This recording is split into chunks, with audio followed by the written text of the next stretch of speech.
Señor, hoy declaramos que las familias del Colegio Los Parques están bajo el poder de tu gracia y declaramos que tú eres su roca fuerte, eres su lugar seguro. Declaramos que tu gozo, tu paz y tu sanidad están sobre cada una de sus familias. Señor, concédenos el deseo de nuestro corazón de ver que cada una de nuestras familias del Colegio Los Parques se encuentran totalmente sanas, vigorosas y resplandecientes. Ayúdanos a salir de esta incertidumbre, que en medio de esta prueba podamos ver tu rostro, que nos podamos acercar a ti confiados y colocando nuestros ojos solo en ti. Renunciamos hoy a colocar nuestra confianza en ningún ídolo falso, solo en ti, que eres el Todopoderoso, el único que murió en la cruz por nosotros. Declaramos que las familias del Colegio Los Parques son sanas por tus llagas, por el poder de esa sangre que derramaste en esa cruz por nosotros. Hoy rompemos toda maldición generacional de toda enfermedad sobre nuestras vidas, sobre nuestras familias, sobre nuestros niños. Declaramos que la buena obra que empezaste en nuestra vida, en nuestra familia, en nuestros hijos, la perfeccionarás en el nombre de Cristo nuestro Señor. Amén. Vamos a iniciar con la lectura del Evangelio, del Santo Evangelio según San Mateo 14, versículo del 13 al 21. En aquel tiempo, al enterarse Jesús de la muerte de Juan el Bautista, se marchó de allí en barca a un sitio tranquilo y apartado.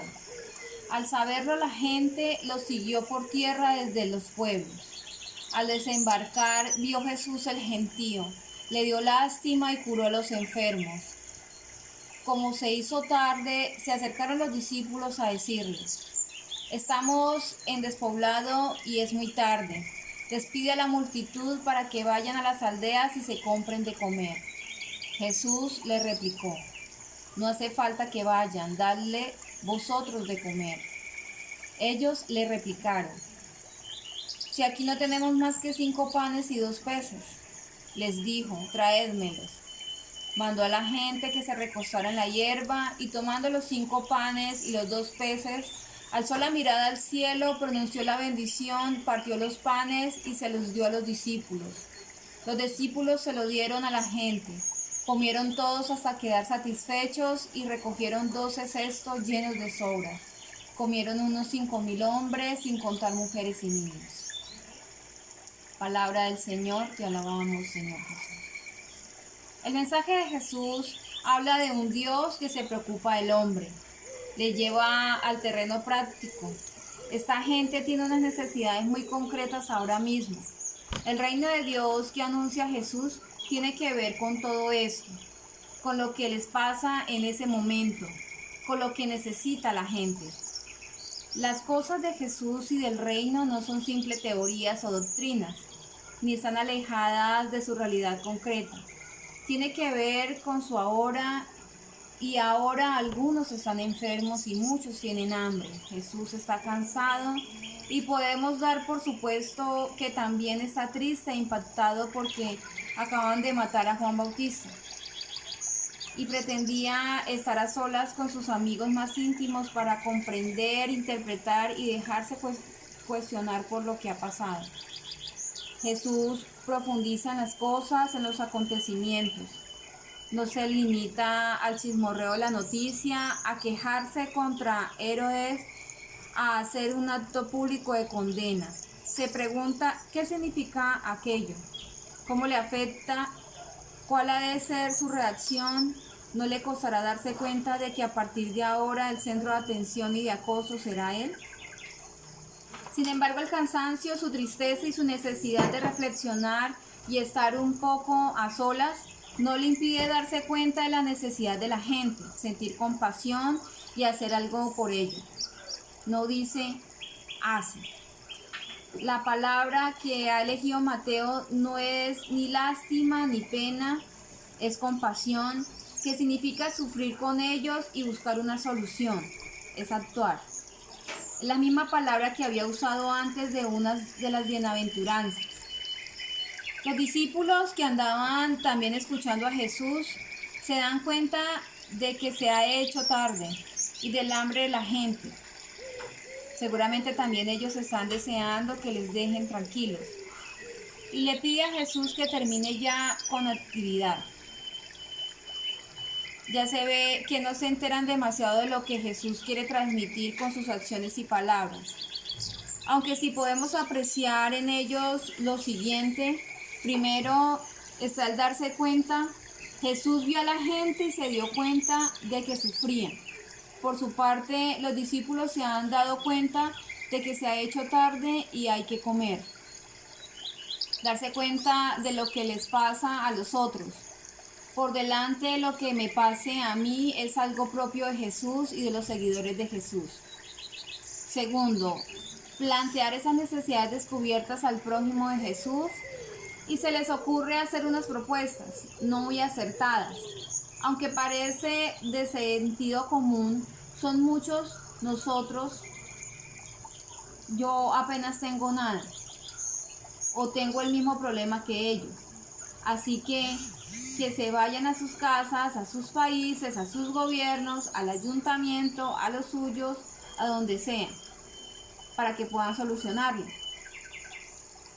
Tercero, Jesús les invita a hacerse cargo para encontrar una solución. Mira a ver lo que tienes, lo que está en vuestras manos por hacer. Esto es un asunto tuyo y nuestro y de todos. No es solo un problema de la gente. Y resulta que los discípulos consiguieron mucho más de lo que creían. Aquella gente necesitada también aportaría lo suyo. Sus pocos entre unos y otros. Jesús ha sido la meditación necesaria para ver las cosas desde otra perspectiva. Los criterios de los discípulos no son los criterios de Jesús, como los criterios de la sociedad en general, y su modo de resolver los problemas no son exactamente lo de los cristianos. Unos conjugan los verbos despedir, echar, quitar de la vista, reducir personal, optimizar, devolver a sus países. Y comprar, que se apañe cada uno con lo que tiene, que cada cual se busque la vida. No hay para otros, es decir, no se puede hacer nada, no queremos repartir, compartir. Primero los de casa, los del país. Pero Jesús nos habla continuamente en comunión, de compartir, de fraternidad, de construir comunidad, de ponerse al lado de los débiles, enfermos y necesitados. Si les echamos, si les decimos que vayan a comprarse, el dinero lo primero que hace es establecer diferencias entre quien tiene y no tiene. Tiene más, tiene menos. Si pensamos que no es problema nuestro, es que no nos hemos enterado de nada de lo que Jesús ofrece y pretende de nosotros. Por eso Jesús procura enseñar a los discípulos y también, claro, a todos nosotros. Nada de que se vayan, de que no nos molesten, desde que no es asunto nuestro. Que les demos, el verbo dar es uno de los favoritos de Jesús. Que pongamos a disposición nuestros pocos para compartir cuando Jesús levanta los ojos al cielo y pronuncia la bendición, como en la Eucaristía. No está haciendo un gesto mágico, está reconociendo que los alimentos son de Dios y por lo tanto son de todos. Y están para ser compartidos y repartidos de modo que todos queden satisfechos y no se desperdicie nada. Recogieron lo que sobra. Por eso cada Eucaristía nos debiera aligerar el bolsillo y el corazón y aumentar la solidaridad. O sea, cualquier cosa menos la cena de Jesús. Aún más. Esta pre-Eucaristía, multiplicación, solo fue posible cuando los discípulos empezaron a hacerse cargo de la gente. Jesús ya lo había hecho antes, pero faltaban ellos. Y por último, del mismo modo que en nuestras celebraciones bendecimos a Dios por los alimentos que luego compartiremos en la mesa del altar, no deberíamos perder la costumbre de bendecir a Dios antes de comer en nuestras casas o darle gracias por los dones que recibimos cada día. No es que agradezcamos a Dios el tener comida como si fuéramos mejores que quienes no la tienen, sino a hacernos más responsables de trabajar para que a todos llegue lo mismo de lo que nosotros disfrutamos. Porque los dones de Dios son siempre para todos, para que a nadie le falte lo necesario. No es muy difícil partir de esta reflexión para volver nuestra mirada a lo que está pasando en nuestro mundo y en nuestras comunidades por culpa de esta pandemia: soledad, hambre, paro, abusos, injusticias, explotación. Para preguntarnos serenamente y seriamente lo que nos pide el Señor como cristianos, como comunidades, como iglesia.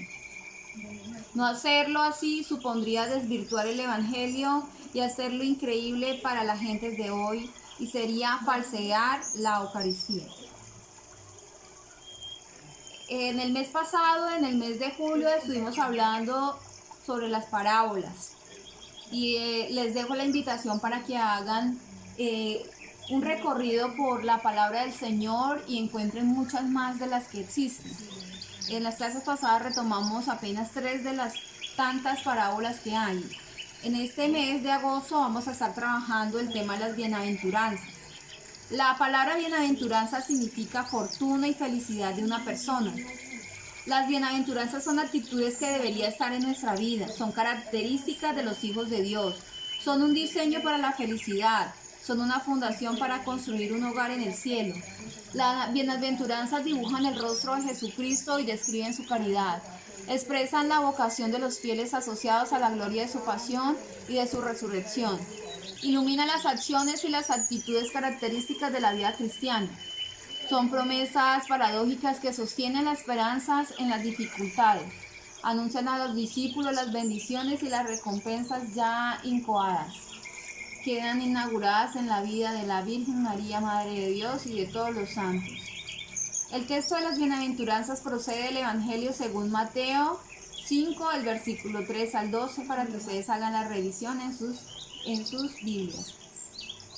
En la religión, las bienaventuranzas son una sentencia bíblica hecha por Jesús en el Sermón de la Montaña, que empieza con la palabra bienaventurados y que promete la felicidad celestial a los desposeídos de la tierra. Y esas bienaventuranzas son 10. La primera bienaventuranza: bienaventurados los pobres de espíritu, porque de ellos es el reino de los cielos. La segunda bienaventuranza: bienaventurados los mansos, porque ellos poseerán en herencia la tierra. La tercera bienaventuranza: bienaventurados los que lloran, porque ellos serán consolados. La cuarta bienaventuranza: bienaventurados los que tienen hambre y sed de justicia, porque ellos serán saciados. La quinta: bienaventurados los misericordiosos, porque ellos alcanzarán misericordia. La sexta: bienaventurados los limpios de corazón, porque ellos verán a Dios. La séptima: bienaventurados los que buscan la paz, porque ellos serán llamados hijos de Dios. La octava: bienaventurados los perseguidos por causa de la justicia, porque de ellos es el reino de los cielos. La novena: bienaventurados seréis cuando os injurien, os persigan y digan con mentira toda clase de mal contra vosotros por mi causa. Alegraos y regocijaos, porque vuestra recompensa será grande en los cielos. Las bienaventuranzas forman parte de un largo discurso contenido en el Evangelio de Mateo y llamado el Sermón de la Montaña. Es una de las partes más importantes del Nuevo Testamento. Las bienaventuranzas, que son la puerta, el inicio solemne a todo el discurso, contiene mensajes que todavía hoy son capaces de sorprendernos y sacudirnos. Estas palabras son un mensaje universal, tienen la fuerza de hablar a cada corazón, pero en este discurso Jesús se dirige en particular a aquellos que quieren seguirlo: hombres, mujeres, niños, niñas de todas las edades. Jesús es reconocido enseguida como un maestro, como alguien que habla con autoridad. Sin embargo, Jesús es un maestro diferente de todos los demás. A diferencia de los otros maestros, Jesús llama a sus propios discípulos. Los primeros de los que se rodea son los que él mismo ha elegido y llamado a su lado.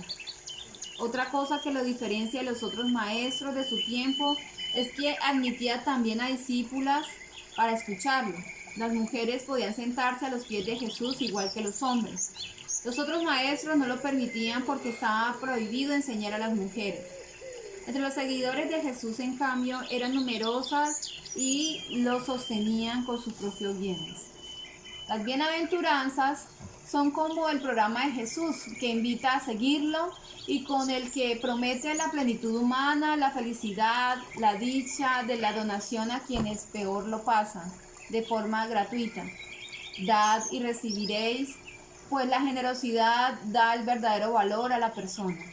Se invita pues al descubrimiento de las bienaventuranzas para que puedan imprimirse en nuestro corazón y resplandecer con toda su luz en nuestra vida.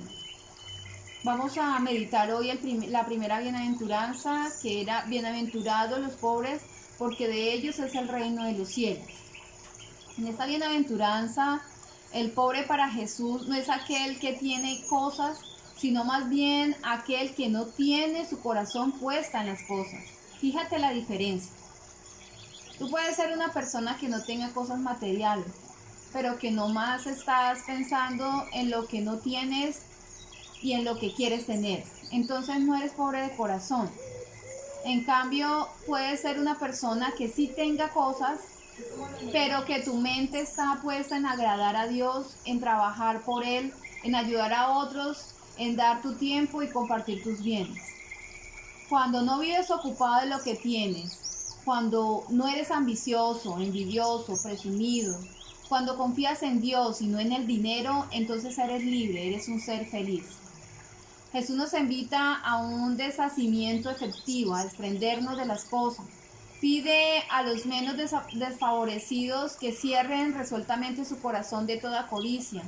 Ordena a los privilegiados que se desprendan de lo excesivo en beneficio de quienes no tienen bastante. Les invita a superar esa medida obligatoria, pues un cristiano no practica la virtud de caridad por el mero hecho de socorrer a los demás. Tan solo empieza a amar a sus hermanos en el momento en que se priva de él mismo de algo a su favor. Claro que no cabe hablar de desinterés, sino únicamente de honradez y de justicia. Cuando la probidad y el respeto de los derechos ajenos provoquen más de una vez un notable empobrecimiento. Está un ejemplo muy palpable cuando a su casa toca una persona o cuando alguien necesita algo que tú le puedes dar. No debemos darle lo que ya nos sobra, lo que ya no nos sirve, sino algo que realmente necesitan y que realmente le va a servir a esa persona necesitada. La tarea aquí, para terminar ya, mis queridos, es: primero vamos a hacer un dibujo de lo que para ustedes creen que es la felicidad. Segundo, van a investigar a qué se le llamó el Sermón de la Montaña y vamos a hacer una pequeña descripción de eso que se le llamó el Sermón de la Montaña. Y como tercer punto van a responder: ¿alguna vez has hecho algo favorable por alguien necesitado? Vas a nombrar alguna de las acciones que tú has hecho por las personas necesitadas. Entonces ya iniciamos este mes con las bienaventuranzas. La primera bienaventuranza la vamos a trabajar con estas actividades. Nos veremos en la siguiente clase. Bendiciones en esta semana.